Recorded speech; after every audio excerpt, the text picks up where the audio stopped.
morning everyone. So welcome to today's class. Today we will do illustration 6, that is trade discount exercise. Our first question is goods of the list price of rupees 8,000 purchased at a trade discount of 5%. So here what is the theme in trade discount? As we told earlier that in trade discount the discount should be allowed or directly minus from the purchasers. Next, what will be the answer of this question? Purchasers account to cash account. तो अभी का class जो शुरू हो चुका है, तो हमारा जो है ट्रेड डिस्काउंट जो है उसका कभी एंट्री नहीं करता, क्योंकि पिछले क्लास में हम उस भाई ने आपको समझा दिया था। ठीक है, तो अभी जो हमारा ट्रेड डिस्काउंट है तो उसको नो एंट्री बोलते हैं। तो आपको जो नो एंट्री हुआ, तो अभी मेरा क्या हुआ, परचेज अकाउंट डेबिट हुआ टू कैश हुआ क्योंकि परचेज अकाउंट हुआ। तो परचेज अकाउंट में कितना दिया गया था, हमारे क्वेश्चन में 8,000 दिया गया था। तो अगर मैं 8,000 से 5% काट दूं तो मेरे को 400 आएगा। तो इस 400 को अगर मैं 8,000 से डिडक्ट कर दूं तो 7,600 आएगा। तो 7,600 डेबिट हो गया, 7,600 क्रेडिट हो गया। तो ये question complete, purchase to cash. But आपको कुछ डिस्काउंट अलाउड, डिस्काउंट रिसीव्ड बोल के कुछ एंट्री इधर नहीं डालने, क्योंकि ट्रेड डिस्काउंट के बारे में। Next, goods of the catalog price of rupees 9,000 sold at a trade discount of 10% to Samuel. Now, in this question, what has been given as it's same like first question, but here only trade discount 10% and purchase rate 9,000. But here it is sales account. So what will be the answer? Samuel to sales account. So this will be Samuel से sales account होगा, क्योंकि Samuel to sales account होगा। तो Samuel जो है उधर हमारा जो गिरा है 9,000, कितना 9,000। तो 9,000 का अगर 10% काट दिया जाए तो आपको 900 आएगा। तो 900 आएगा। तो इस 900 का अगर इधर से डिडक्ट कर दें तो हमारा आएगा 8,100। तो 8,100 जो है वो हमारा एक्सचेंज हुआ। तो 8,100 और 8,100, बस यही है, इतना ही। उधर हमें परचेज अकाउंट में लिखना था, इधर हमें सेल्स अकाउंट में लिखना था, बस खत्म। So next question, received cash allowing 3% discount to George who owned rupees 7,000. Now in this question it has given the discount allowed means debit. So the answer will be cash account discount allowed debitor to George as the name of the person. So let us hear the question once again. Received cash after allowing 3% discount to George who owned 7,000. इधर हमने पैसा receive किया, cash जो है हमने पैसा receive किया। तो कैश जब हमने रिसीव किया तो अभी जो है हमने इधर उसको डिस्काउंट जो है अलाउ किया, क्योंकि हमने पैसा रिसीव किया तो उसको हमने डिस्काउंट अलाउ किया। और जो डिस्काउंट मार्जिन था वो था 3%। तो इधर जो है हम 7,000 से अगर 3% निकाल दें, 3% निकाल दें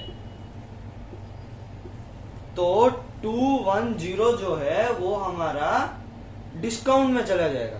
इतना हमने उसको 3% का 7,000 में से डिस्काउंट दिया। तो बाकी का जो 6,790 रुपीज है वो हमें मिला, तो वो हमारा कैश हुआ। तो ये हमारा कैश हुआ। तो अब ये कैश होने से तो कैश अकाउंट 6,790 डिस्काउंट अलाउड, मतलब एक तरह का लॉस है। तो losses are always debited according to the nominal golden rule. So 210 rupees to George, क्योंकि जॉर्ज तो क्रेडिट ही होगा, क्योंकि उसने तो इतना पैसा दिया ना, तो वो क्रेडिट होगा ना, उसका पैसा कम गया ना, तो उसका हुआ 7,000, बस। तो ये हो गया हमारा entry, cash account debited to discount account, cash account debited, discount allowed account debited to George account credited 7,000 rupees. Next question, paid cash after deducting 4% to Richard to whom rupees 6,000 was payable. This is the opposite of the last question. As here discount is received, means what? Discount received means credit. What will be the answer? Richard to cash account to discount received account credited. तो इधर हमने जो है discount receive किया, इधर जो है हमने डिस्काउंट रिसीव किया, तो रिसीव का मतलब जो है हमें प्रॉफिट हुआ, मुनाफा हुआ, तो डिस्काउंट जो है हमने इधर रिसीव किया। तो इधर जो है डिस्काउंट रिसीव्ड अकाउंट है तो क्रेडिट में जाएगा, तो इधर जो है डेबिट कौन हुआ? क्योंकि हमने डिस्काउंट रिसीव किया, इसका मतलब है हमने किसको पैसा दिया, तो पैसा देने वाले का नाम था रिचर्ड, तो रिचर्ड लिखते हैं, Richard account debited 6,000 to cash account credited 5,762। इधर फिर से क्यों 2 लिखा गया? क्योंकि ये दोनों जो है क्रेडिट में था, डिस्काउंट रिसीव और एक जाएगा जो है 240।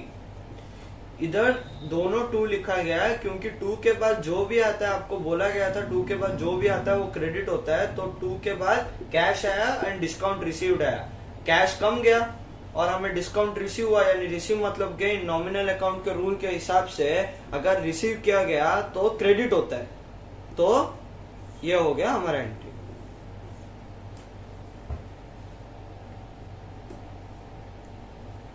तो अब जाते हैं नेक्स्ट क्वेश्चन को। Receive rupees 9,600 from Fredericks in full settlement office account rupees 10,000।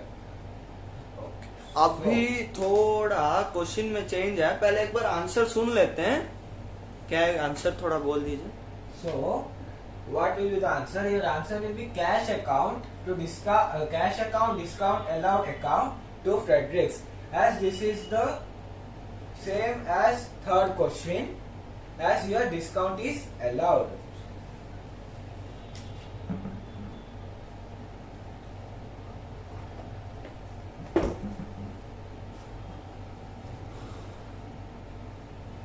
So here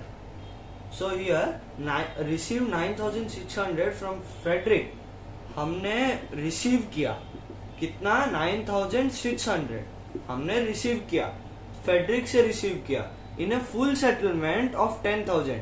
मतलब इन फुल सेटलमेंट ऑफ 10,000 मतलब 10,000 के बदले हमने 9,000 रिसीव किया, मतलब जो 400 रुपए था वो किधर गया? वो डिस्काउंट हो गया, वो डिस्काउंट हो गया। तो इधर जो है हमने डिस्काउंट अलाउ किया उसको, क्योंकि उसने 10,000 दिया, मतलब उसने 9,600 दिया 10,000 के बदले, मतलब हमारा जो है 400 का डिस्काउंट लगा, हमने उसे 400 का डिस्काउंट दिया, तो डिस्काउंट अलाउ हुआ। तो पहले हमने कैश रिसीव किया, कैश रिसीव किया कितना? 9,600, डिस्काउंट अलाउ हुआ हमारा 400 टू फेडरिक, कितना है वो? 10,000। तो अभी जो है पूरा टैली हो गया, खत्म। So today's class is over. Thank you and clear your doubts in comment section. Please Thank share you. your videos to your friends so that they can also listen.